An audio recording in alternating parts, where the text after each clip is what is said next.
예수님이 죽으신 지 3일째 되는 날, 안식 후 첫날 새벽 미명이었습니다. 7 귀신 들렸다가 고침받았던 막달라 마리아가 향품을 들고 무덤을 향하여 달려나갔습니다. 가면서 이런 생각을 했습니다. 그 큰 무덤의 문을 누가 열어줄까? 그리고 로마 군병들이 지키고 있는데 군병들에게 내가 어떻게 이야기하지? 무덤에 도착했을 때 마리아의 고민은 이미 해결되어 있었습니다. 무덤의 문은 이미 열려졌기 때문입니다. 향품을 발라드려야지 하고 무덤에 들어갔는데 예수님의 시신이 보이지 아니하였고, 예수님을 감쌌던 세마포 옷이 가지런히 개어 있었고, 그리고 예수님의 머리를 감쌌던 수건이 가지런히 개켜 놓여져 있었습니다. 자세히 보니 그 예수님이 누웠던 그 자리에다가 양쪽에 2 천사가 나타나 가지고 있었습니다. 2 천사에게 물었습니다. 예수님의 시신을 누가 도둑질해 갔는지 내게 알려달라고. 허무함과 무서움 가운데서 이제 고통 가운데 있었던 제자들, 그 가운데서도 야고보와 요한, 베드로 12 제자들이 모여 있는 곳으로 이 마리아는 달려갔습니다. 달려가서 2 제자가 베드로와 요한이 달려와 가지고 무덤에 들어와서 보았습니다. 막달라 마리아의 말이 사실이었습니다. 예수님 부활하셨습니다. 예수님 무덤에 안 계셨습니다. 왜냐하면 예수님을 가둘 수 없었기 때문입니다. 사망의 권세가 부활하신 능력의 주님을 더 이상 가둘 수 없는 줄로 믿습니다. 허무함과 무서움으로 2 제자는 돌아갔습니다. 그리고 막달라 마리아는 끝까지 거기에 남아가지고 울면서 예수님이 어디 가셨을까? 예수님의 시신을 누가 도적질해 갔을까? 과연 예수님이 어디 계실까? 하면서 무서움과 두려움 가운데 울고 있는데 천사들이 나타나가지고 이렇게 말했습니다. 마리아여, 왜 우느냐? 13절의 말씀을 다 같이 볼까요? 천사들이 이르되 여자여 어찌하여 우느냐? 이르시되 사람들이 내 주님을 옮겨다가 어디 두었는지 내가 알지 못함이니이다. 예수님의 시신이 없어져서 울었다는 겁니다. 예수님이 불쌍해서 예수님께 받은 은혜에 감격해가지고 어찌하면 주님께 은혜를 갚을까 하고 향유를 발라드리기 위해서 왔는데 시신이 없어진 거예요. 안타까워 울고 있는데 천사들이 나타나 가지고 말했습니다. 어찌하여 우느냐? 시신이 없어졌기 때문에 우는 거지요. 그러면 왜 예수님은 막달라 마리아를 첫 번째 만나 주셨을까요? 여러분, 평소 예수님이 가장 아끼던 제자들이 있었습니다. 3인방 베드로, 야고보, 요한. 그러면은 예수님이 가장 먼저 만나주시는 사람도 베드로여야 되지 않겠습니까? 요한복음에 보면 가장 사랑받는 제자가 누구입니까? 사도 요한이잖아요. 그러면은 사도 요한을 첫 번째 만나주셔야 되지 않습니까?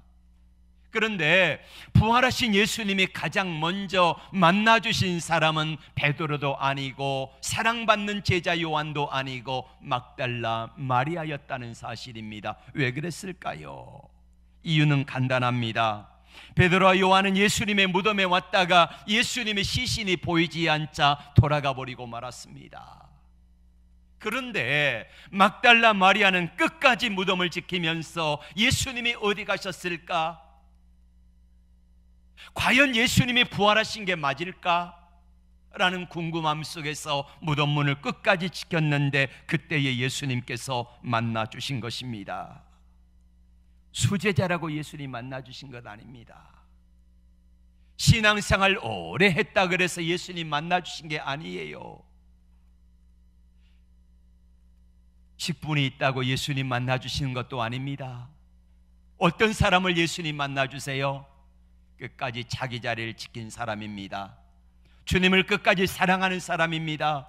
이런 사람을 주님은 만나 주시는 줄로 믿습니다. 겟세마네 동산에 기도할 때 모습을 보세요. 12제자가 기도합니다.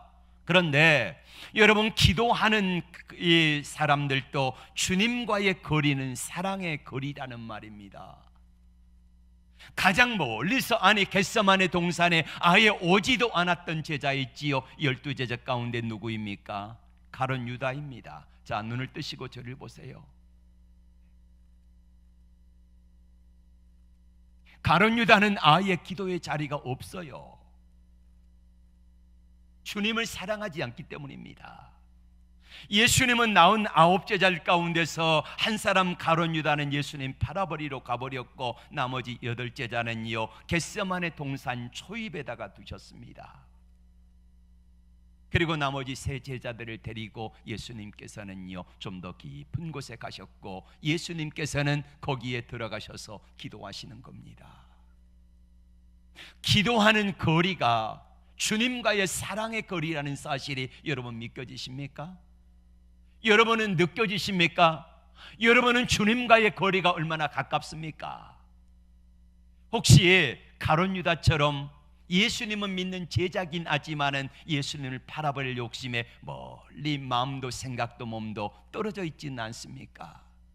이 자리 교회에 와서 앉아있지만은 예배를 드린다고 하지만은 초입에 있는 8제자들처럼 주님과 멀리 떨어져 있지는 않습니까?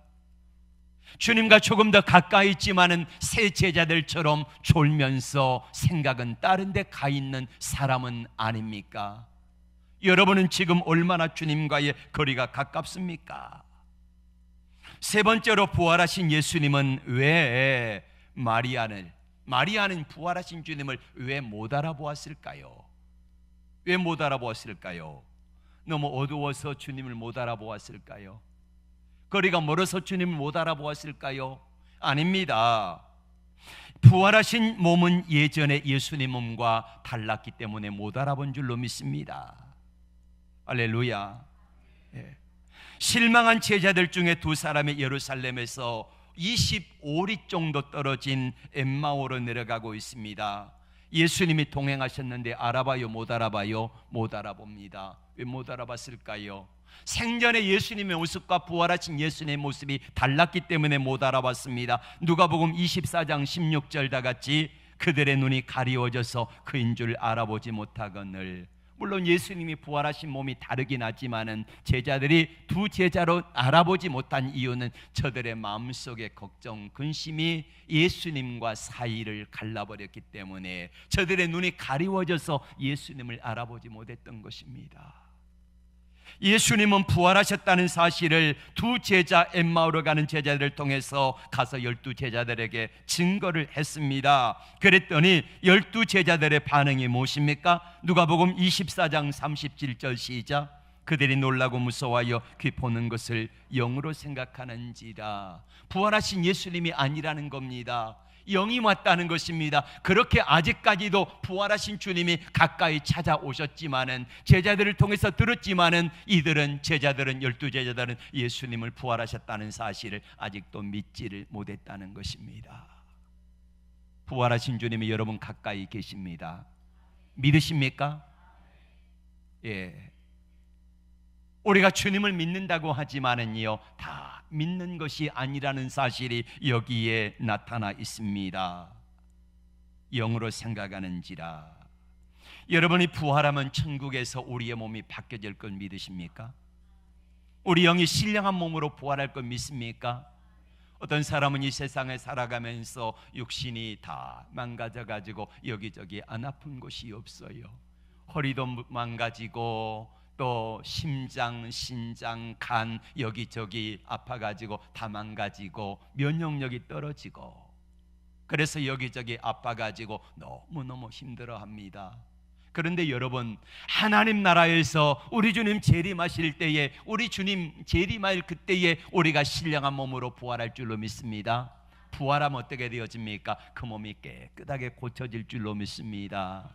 어떤 사람은 살아가면서 컴플렉스가 있어요. 예. 어떤 사람은 키가 너무 작아요. 키 작은 게 일평생 콤플렉스가 돼가지고 살아갑니다. 그런데 여러분, 어떤 사람은요 너무너무 키가 큰 게 콤플렉스예요. 제필아, 그런 생각 해봤니? 예.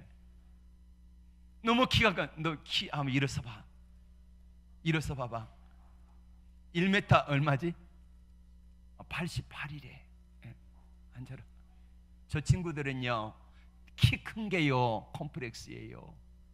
어떤 사람은 키가 작은 게 콤플렉스고, 어떤 사람은 뚱뚱한 게 콤플렉스고, 어떤 사람은 삐짝 마른 게 콤플렉스고, 각각의 다 부족한 점이 있다는 걸. 그런데 걱정하지 마세요. 하나님 나라 천국에서는 키 작은 사람도 키 큰 사람도, 그리고 못생긴 사람도 잘생긴 사람도, 뚱뚱한 사람도 날씬한 사람도 다 상관없는 줄로 믿습니다. 이게 하늘나라 천국의 모습이에요. 부활한 모습이라는 것입니다. 그럼 부활하신 주님을 어떤 사람을 만나 주실까요? 막달라 마리아를 가장 먼저 만나 주셨던 이야기를 했는데, 자, 무덤에 두려움과 무서움으로 달려갔던 이 막달라 마리아를 예수님이 가장 먼저 만나 주셨는데 왜 그랬을까? 두려움과 무서움 가운데 달려갔다가 부활하셨다는 소식을 천사로부터 듣고 가가지고 베드로와 요한에게 이야기했더니, 베드로와 요한이 그 이야기를 듣고 무덤에 와서 보고는요 실망하여서 돌아가 버리고 맙니다. 근데 그 자리를 끝까지 지켰던 이 막달라 마리아가 무덤 앞에서 울고 있습니다. 사람들은 이렇게 말했을 거예요. 왜 우느냐? 운다고 뭐가 해결되느냐? 너 그러다가 로마 군인들에게 잡혀가면은 어떻게 하려고 그러느냐라고 막달라 마리아에게 이야기를 합니다. 사람들은 오늘 예수 믿는 우리에게 말합니다. 예수 믿는다고 뾰족한 수가 있어? 기도한다고 문제가 해결돼? 그렇게 열심히 믿는다고 누가 알아주기나 해? 라고 말을 합니다. 막달라 마리아도 예수 믿으면서 사람들에게 이런 말을 듣는 우리들도 하나님 앞에서 믿음으로 살아갈 때에 가끔 만나는 어려운 질문들입니다. 오늘 본문에는요 울다는 말이 4번이나 나옵니다. 20장 11절에 무덤 밖에 서서 울고 있더니, 13절에 어찌하여 우느냐, 15절에 어찌하여 울며 누구를 찾느냐. 여러분, 사랑은 우는 겁니다. 사랑하기 때문에 우는 겁니다. 울면은 문제가 해결이 되어져요. 7 귀신 들렸다가 주님께 고침받은 마리아는 향이라도 발라드려야 내 마음이 시원할 것 같습니다. 그냥 그것뿐이에요. 그래서 무서움과 두려움 속에서도 안식일이 지나자마자 달려온 것입니다. 이것은 주님의 사랑을 받은 마리아의 마음이었습니다. 사랑이었습니다. 최소한 내가 주님께 드릴 수 있는 마리아의 헌신이었다는 말이에요. 하나님의 속성은 사랑입니다. 사랑하십니다. 그 사랑의 하나님은 모든 사람을 만나 주시기를 원하십니다. 그런데 왜 예수님은 부활하셔서 예수님의 수제자 베드로를 첫 번째 만나지 아니하시고, 예수님께 가장 사랑을 많이 받았던 사도 요한을 만나주지 아니하시고, 7 귀신 들렸다가 고침받았던 막달라 마리아를 만나주시냐는 것입니다. 마리아가 끝까지 포기하지 아니하고 우리 주님을 찾았기 때문에 우리 주님은 가장 먼저 부활하신 주님이 막달라 마리아를 만나주신 것입니다. 여러분, 끝까지 주님을 사랑하기에 마리아처럼 울면서 나의 삶의 자리를 지켜보세요. 힘들고 어려울 때에, 우리 주님이 시신을 도둑 맞아가지고 없어졌다고 생각되어질 때에 사람들이 마리아에게 너 그런다고 우느냐고 문제가 해결되느냐, 그런다고 뭐가 풀려지느냐, 예수 믿는 우리들에게 너 예수 믿는다며 기도한다며 하나님이 해결해 주실 거라며 이렇게 말하면서 핍박과 조롱을 할 때에, 그럼에도 불구하고 지금 당장 내 눈앞에 안 보이고 내 귀에 아무 소리 안 들리고 손에 잡히는 건 없어도 그럼에도 불구하고 믿음으로 주님 앞에서 끝까지 그 자리를 지키며 우시기를 바랍니다. 믿음으로 서시기를 바랍니다. 그리하면 주께서 여러분들을 만나 주실 것을 믿습니다. 기도의 내용이 중요한 게 아닙니다. 그냥 울면 돼요. 주님 울면은 주님 나는 할 수 없어요, 주님 해결해 주세요, 주님 만나 주세요 라고 울면서 하나님께 나갈 때에 능력의 하나님, 전능의 하나님께서 오는 여러분들을 위로해 주시고 여러분의 마음을 녹여주시고 회복시켜 주실 줄로 믿습니다. 쉽게 하려고 하면은 주님 못 만납니다. 잠시 왔다가 예수님 무덤에 안 계신다고 돌아가 버렸던 베드로와 야고보와 같은 모습이 되고 말아요. 그러나 끝까지 그 자리를 지켰던, 끝까지 울면서도 그 자리를 지켰던 막달라 마리아처럼 눈물로 흘리면서 안타까워하고 그리고 하나님께 기도할 때에 하나님이 반드시 만나 주실 것을 믿습니다. 다윗이 어려운 문제를 만났습니다. 그때마다 눈물로 문제를 풀어냅니다. 다윗의 눈물의 기도는 거대한 그의 삶을 가로막고 있었던 어떤 장벽도 허물어내는 능력입니다. 풀어내는 능력입니다. 치유하는 능력입니다. 회복시키는 능력입니다. 다윗은 시편 42편 3절에 이렇게 말합니다. 내 눈물이 주야로 내 음식이 되었도다. 하루하루 여러분 아침, 점심, 저녁마다 끼니를 먹는 것처럼 바로 하나님 앞에 내 양식이 눈물이 되어서 매끼 울지 아니하면은 아니 될 정도로 매일매일의 삶이 눈물로 통곡하지 아니하면 안 될 정도로 힘들고 어려운 삶을 살았는데 그는 하나님 앞에 눈물로 그 자리를 묵묵히 지켰던 것입니다. 다윗은 계속해서 이렇게 말씀합니다. 나의 유리함을 주께서 계수하셨으니 나의 눈물을 주의 병에 담으소서. 우리 주님이 눈물을, 내가 주님 앞에 흘린 눈물을 병에 담으시면 얼마나 될까? 사랑하는 여러분, 다윗이 힘들고 어려울 때에 눈물로 문제를 풀어내고 눈물로 녹여냈던 것처럼 여러분의 삶의 현장에서 믿음의 눈물로 그 현장을 지키시기를 바랍니다. 풀어내시기를 바랍니다. 그러면 주께서 함께 하시고 여러분들을 치유하여 주시고 회복하여 주실 것을 믿습니다. 겟세마네 동산에서 기도하시는 예수님도 울면서 기도하셨다고 그래요. 히브리서 5장 7절의 말씀을 같이 볼까요? 그는 육체에 계실 때 자기를 죽음에서 능히 구원하실 이에게 심한 통곡과 눈물로 간구와 소원을 올렸고 그의 경건하심으로 말미암아 들으심을 얻었느니라. 아멘. 여러분, 부활하신 주님을 만날 수 있습니다. 기도의 자리를 지키십시오. 눈물로 자리를 지키시기를 바랍니다. 그러면 나를 가로막고 있는 육중한 돌문을 주께서 열어주실 것입니다. 질병의 문제가 해결됩니다. 저주와 고통은 떠나갑니다. 슬픈 걱정 떠나가고 평강이 옵니다. 기도하는 어떤 것도 부활의 주님을 만나기만 하면 해결될 것을 믿습니다. 부활의 능력을 체험하려면요, 내게 부활의 믿음이 있어야 합니다. 아는 것과 믿음은 다릅니다. 많은 사람들이 예수 믿는다고 그러면서 예수님을 압니다. 부활의 주님을 압니다. 그런데 믿음의 자리까지는 이르지 못하는 사람들이 대부분이에요. 예를 들어 볼까요? 예루살렘 성에 입성하신 예수님께서 죽은 나사로를 살리셨어요.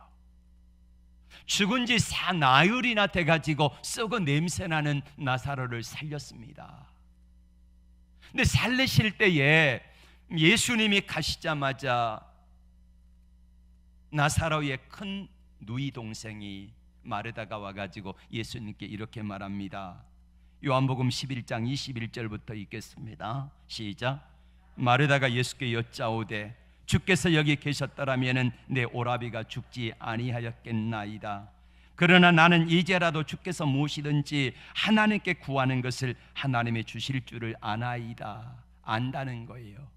예수님이 이렇게 말씀합니다. 예수께서 이르시되 내 오라비가 다시 살아나리라. 무엇입니까? 압니다. 아니다. 믿으라는 거지요. 내 오라비가 다시 살아날 것을 믿으라 말씀하실 때에 이 마르다는 또 뭐라고 말합니까? 마르다가 이르되 마지막 날 부활 때에는 다시 살아날 줄을 내가 아나이다. 예수님이 답답하신 거예요. 내 오라비가 살아날 것을 믿으라. 아닙니다. 압니다.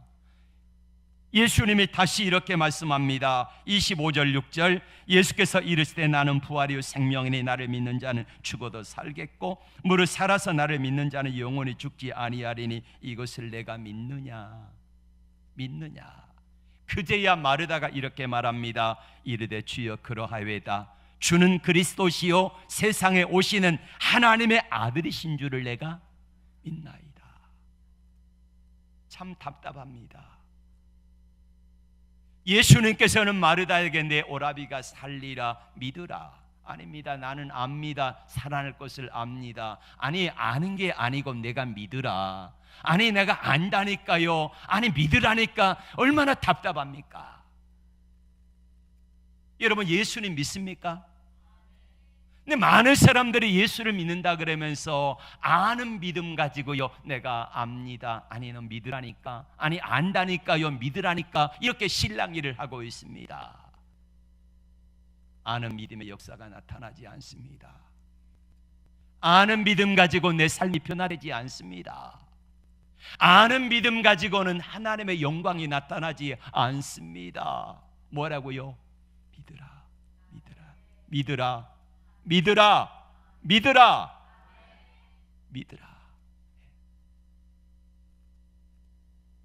하나님은 제게 물으십니다. 야 김 목사, 내가 아는 것이 중요한 것이 아니라 너 나를 믿느냐? 사랑하는 김 집사, 야 너 나를 알지 말고 좀 믿을래? 야 이 집사, 너 나 안다고 그러지 말고 나를 믿으라니까. 하나님 우리에게 계속해서 그렇게 말씀하십니다. 야 너 아는 게 중요한 게 아니고 나를 믿으라. 여러분은 주님을 아십니까? 믿습니까? 여러분 주님을 아십니까? 믿습니까?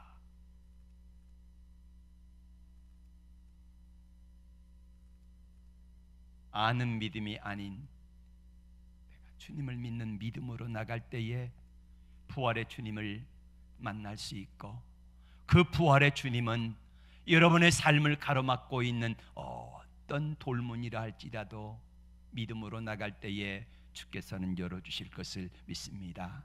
이 은혜와 기쁨이 여러분 가정, 직장, 사업, 자녀, 삶 위에 충만하기를 주의 이름으로 축복합니다. 기도합니다.